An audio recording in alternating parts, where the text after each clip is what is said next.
In this video, we're going to be reviewing the .22 caliber Ruger Wrangler. My first gun was a Colt Frontier Scout, which I have here on the table. It was a .22 Magnum. Later, I added a .22 long rifle aftermarket cylinder to the pistol. And you'll notice that when you look at the single actions, you know, they're all, especially the ones here on the table, they're all modeled after the single action Army originally put out by Colt in various different calibers and sizes and some smaller variations. But one thing you're likely to see recently is you're likely to see more of these in the gun stores now that production has finally caught up with demand from Ruger, which is why we're reviewing the Ruger Wrangler today.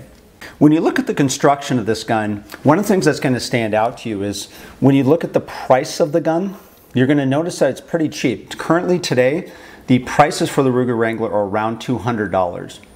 And when you look at the construction of it, it helps explain how they were able to bring the cost down.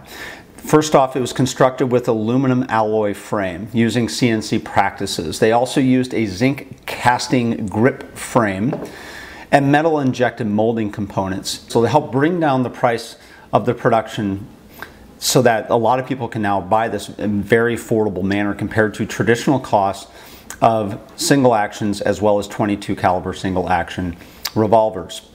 Now, the Ruger Wrangler first came out in April of 2019. It is a .22 long rifle caliber, which means since it's single action as a revolver, you can shoot all different types of .22 ammo through here, from long rifle, long, shorts, etc. Unlike a semi-auto where you have to run a certain power factor just to operate the action, you don't have that problem with a revolver.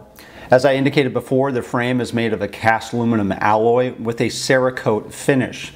And I'm not normally a big fan of Cerakote finishing on guns, but in this case it actually, two things happen. One is Ruger did a really nice job in their Cerakote work. The other thing about it is it actually works really well considering the different types of metal components that are used throughout the gun, so it creates a more uniform look. Now, you're also going to notice when you go into the stores, there's different types of Cerakoting colors. Currently at the filming of this, there is the black, which you see on the table, bronze, as well as silver. Now I chose the black because the barrel is a dark blued, almost like a black color, in all three of the models. So in the case with the black, it creates a more uniform look for me. Now, if you like the two-tone look where you have the black cylinder and of course the bronze and silver, that's great. You have that option as well. Again, I just like to keep it simple and I wanted to have a more uniform look. Now, as far as the action, first off, all the guns on the table have been safety checked. So this is a single action revolver, so you have to pull it back and fire each time. You're also going to notice that there is a transfer bar which allows for the safe carry of the 6th round in the cylinder, unlike traditional older single actions where the hammer needs to fall on an empty. So it is a safe carry with the 6th round. Now, Ruger also indicates that it is safe to dry fire without marring up the cylinder, which is again something that I had an issue with on my old Colts, which is you can now dry fire and you can practice dry firing your pistol without having to worry about the firing pin marring up the cylinder sides. Now, one of the things you're going to notice too is this transfer bar currently rattles. It rattles, and I don't know if you can hear it now, but it rattles both when it's cocked as well as when it's not cocked. So the one bad thing about the transfer bar is it does make a little bit of rattling noise, so if that bothers you, that will be a potential issue for you. The barrel is a cold hammer forged barrel. There's no sleeve in it, it's solid. It also comes in at 4.62 inches in length. When you look at the grips, it actually comes with some very affordable and, you know, cheap checkered synthetic grips, of course, to keep the cost down. But the good news is these are the same grips that are used in the Ruger Single 6 models. So basically what this means is you can go out and you can buy aftermarket parts, including upgraded grips if you wish, for a Ruger Single 6, and they will work on this revolver. It's also developed in the same scale as the Ruger Single 6. So again, you can use not only their grips, but you could use holsters and other accessories that you would normally use or buy on a Ruger Single 6 will work on the Ruger Wrangler.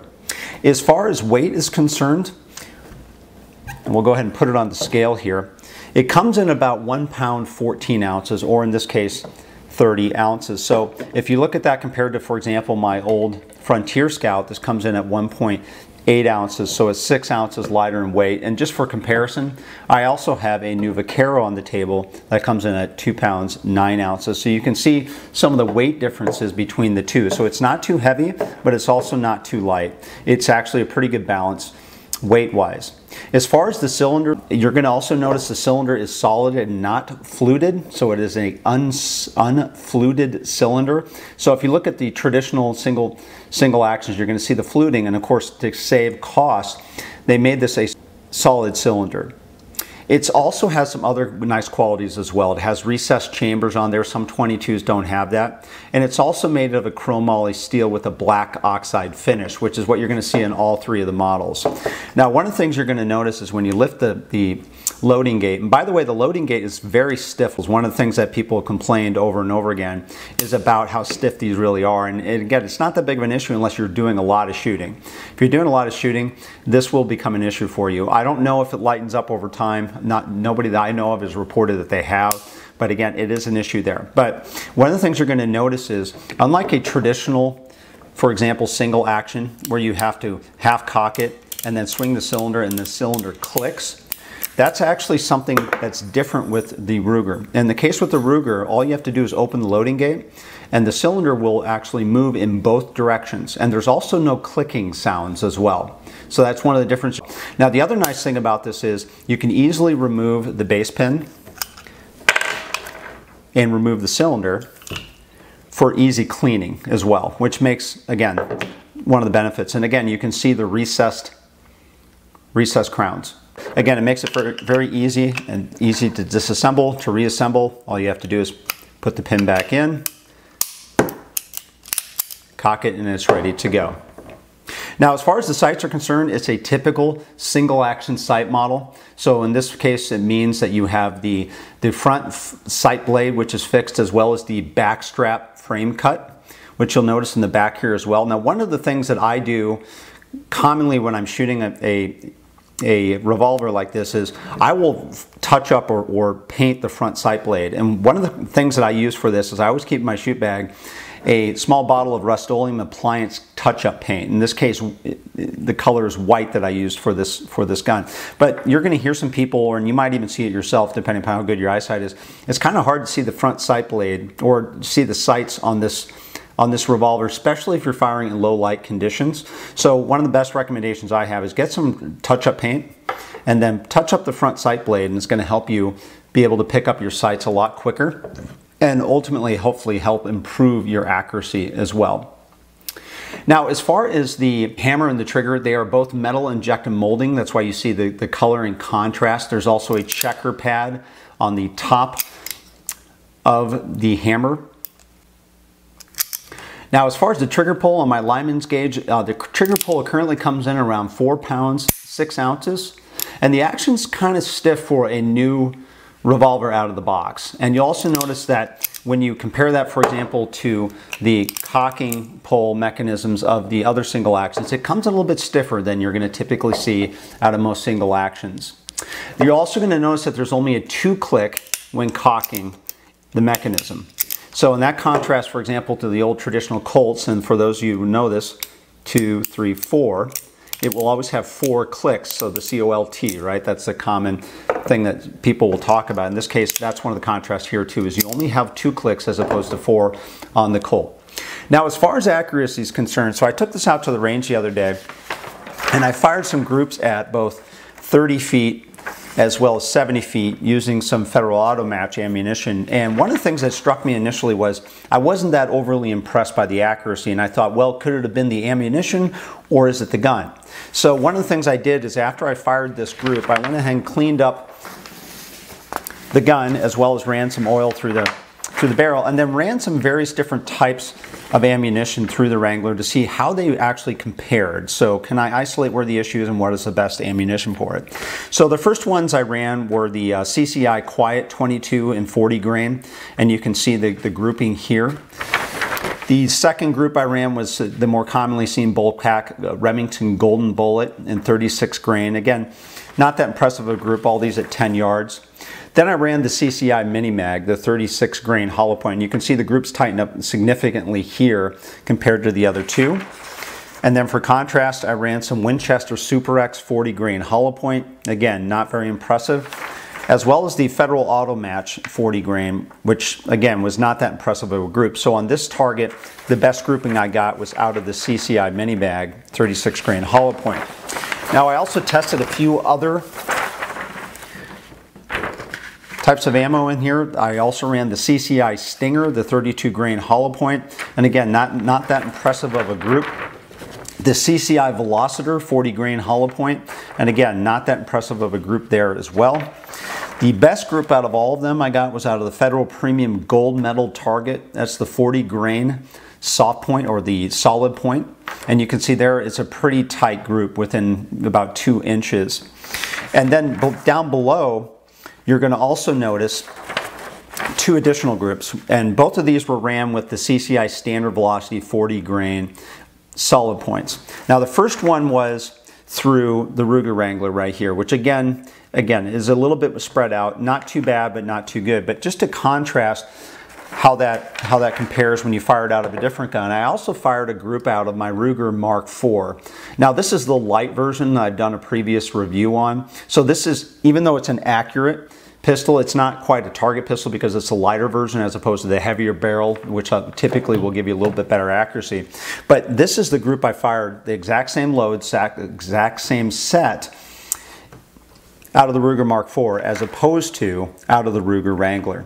Just to give you a contrast, using the exact same ammo, the exact same conditions, so you can see the difference in accuracy is relatively significant between, again, something that's more accurized, a more target shooting orientated pistol, as opposed to the Ruger Wrangler. So the conclusion I got out of the accuracy testing is this a very accurate revolver? No.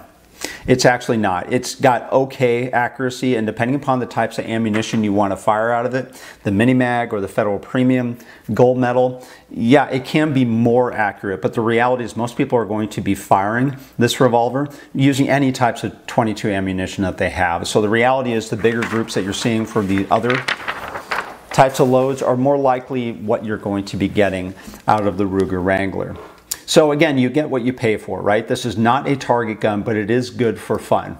And again, it also helps when you paint the front sight blade, as I previously alluded to. Now, as far as competition, what else is there out there? For a while, there's been the most popular competitor has been the Heritage Rough Rider revolver, which is similar to this. The quality, in my opinion, is not quite as good as the Ruger as far as the build, but the accuracy of the Rough Rider tends to be a little bit better than the Ruger Wrangler. So there's kind of a give and take with that process. There's also Chiappa and other types of models out there, and of course you can get more expensive models that cost 2-3 times this cost with higher quality. So what are the overall impressions of the Ruger Wrangler? First off, for value, at around $200 currently or less, this is a great value for the money, which is why a lot of people will buy these, because whether or not you own a single action army or not, this is a great model to start out with. The utility for this gun is actually really good, especially for training. If you're a single 6 owner, or you like to do plinking, or you just like playing cowboy for a day, that's really where the utility of this revolver comes in, and can really provide great value in that regard. As far as modularity is concerned, it is the same size as the Ruger Single 6, so that means you can interchange grips, holsters, etc. You can also fire multiple length .22 caliber loads out of here, long, short rifle, you name it. And again, as far as accuracy, as we talked about before, this is not a target pistol, but this is good for plinking. So touch up the front sight blade and just set your expectations properly. If you need to get really good accuracy out of it, buy the premium ammunition. But again, you're not talking about a target pistol here, you're talking about a plinking pistol. Which takes us to the final thing, which is if you have any cowboy in you, you will love this gun. It is actually a great value for the money.